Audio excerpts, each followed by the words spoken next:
बिस्मिल्लाहिर्रहमानिर्रहीम। अस्सलाम वालेकुम दोस्तों, अपनी नेक्स्ट वीडियो के साथ आपको वेलकम करता हूँ अपने इस चैनल में। दोस्तों, मैंने इस टॉपिक पे एक और वीडियो में बीच में आपको ये इन्फॉर्मेशन प्रोवाइड की थी। ये अलहदा से वीडियो बनाने का मकसद ये है कि इस वजह से, इस प्रॉब्लम की वजह से काफ़ी लोग अब परेशान हैं, जिसमें मेरे भी चंद एक दोस्त हैं, उनके साथ भी ये बैड एक्सपीरियंस हुआ है। और मैं चाहता हूँ कि ये वीडियो बना के आप लोगों तक ये इन्फॉर्मेशन प्रोवाइड करूँ। अगर आप में से कोई इस ईयू कार्ड के ज़रिए जाके काम करना चाहता है किसी और यूरोपीय मुल्क में, तो ये चीज़ों का ख्याल रखें ताकि वो आने वाली उस परेशानी से बच सके जो अब कुछ लोग झेल रहे हैं। सबसे पहले तो आपको बताता चलूँ कि ईयू कार्ड पे जब आप चेंज करवा के जाते हैं, तो आप वहाँ पे अगर फैमिली अप्लाई करना चाहते हैं डायरेक्ट पाकिस्तान से, तो आप वहाँ पे भी कर सकते हैं, कोई भी किसी तरह का भी कोई मसला नहीं है। लेकिन ज़्यादातर जो लोगों के साथ मसला हुआ है वो ये हुआ है कि जिन्होंने स्पेन में फैमिली से बुलवा ली थी। अब मैं स्पेन की एग्जांपल इस वजह से दे रहा हूँ कि वो तमाम लोग स्पेन से गए हैं। आप यहाँ पे फॉर एग्जांपल किसी यूरोपीय कंट्री का भी कर लें, इटली का कर लें, ग्रीस का कर लें, फ्रांस का कर लें। फॉर एग्जांपल आपके पास ईयू कार्ड है और आप जर्मनी जाके काम करना चाहते हैं। अब आप क्या करते हैं, आपको मालूम है कि आपके पास ईयू कार्ड है और फैमिली के पास लारगा दुरासियों है। तो आप क्या करते हैं, आप वहाँ पे जाके काम शुरू करते हैं, वहाँ पे जो है जगह तलाश करते हैं रहायश की और अपनी फैमिली को भी ले जाते हैं। ठीक है, यहाँ से टिकट्स करवाई और बिठाया या ट्रेन पे बिठाया और चले गए, वहाँ पे आपने अरेंज किया रहायश का और वहाँ पे फैमिली को रख लिया।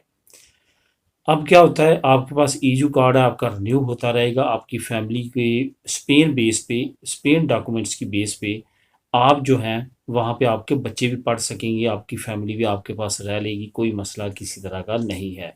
मसला कहाँ पे बनता है और इसका सलूशन क्या है वो आपको बताऊंगा। मसला बनता है जब आप चाहते हैं कि आपको, आपकी फैमिली को भी जर्मनी के पेपर बने, जर्मनी के पेपर डॉक्यूमेंट्स बने, क्योंकि आप वहाँ पे काम कर रहे हैं, आप परमानेंट वहीं पे रहना चाहते हैं, बच्चे भी आपके वहाँ पढ़ रहे हैं।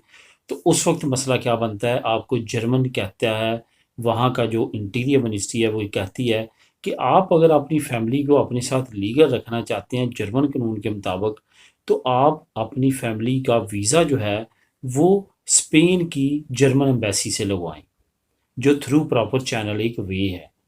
उससे क्या होगा, जर्मनी का जो एम्बेसी है वो वीज़ा जब लगाएगी, तो आपकी जो फैमिली है वो वीज़े पे जब जाएगी जर्मनी, तो वहाँ पे उनको कार्ड मिल जाएगा आप वाला ही।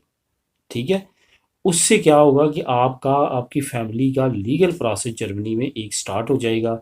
एक ख़ास मुद्दत के बाद वो वहाँ पे नेशनलिटी भी ले सकेंगे। एक ख़ास मुद्दत के बाद वो वहाँ पे परमानेंट तौर पे रह सकेंगे, पढ़ सकेंगे आपके बच्चे। आप इवन वहाँ पे बेनिफिट्स ले सकेंगे, हर तरह की सहूलत जर्मनी से ले सकेंगे। मैं जर्मनी की यहाँ पे एग्जांपल दे रहा हूँ, किसी भी मुल्क का आप कर सकते हैं। तो अगर आप वो पहले वाला वे इस्तेमाल करते हैं तो आपको कुछ नहीं मिलेगा। आपकी फैमिली जो है एट द एंड स्पेन आना पड़ेगा। वहाँ पे ना आपके बच्चों को नेशनलिटी मिलेगी, ना वहाँ पे लीगल रहेंगे। वही बात होगी, ये ना इधर के रहेंगे ना उधर के रहेंगे, एक थ्रू प्रॉपर चैनल पे ना चलने की वजह से। एक डायरेक्ट प्रॉपर इस्तेमाल करें, वे इस्तेमाल करें जो जेन्युइन वे है, जिससे आपको कल को परेशानी ना उठाना पड़े। आप जाएं वहाँ पे काम करें, लेकिन फैमिली को थ्रू जर्मन एम्बेसी मेथड के ज़रिए वीज़े दिलवाएं, जर्मनी बुलवाएं, अपने साथ रखें और फिर वहाँ पे उनको लीगल प्रोसेस के साथ आगे लेके चलें। तो दोस्तों, ये थी इन्फॉर्मेशन, इस पे अमल करें ताकि कल आप परेशान ना हो सकें। मिलेंगे नेक्स्ट वीडियो में नई इन्फॉर्मेशन, नई न्यूज़ के साथ। अल्लाह हाफिज़।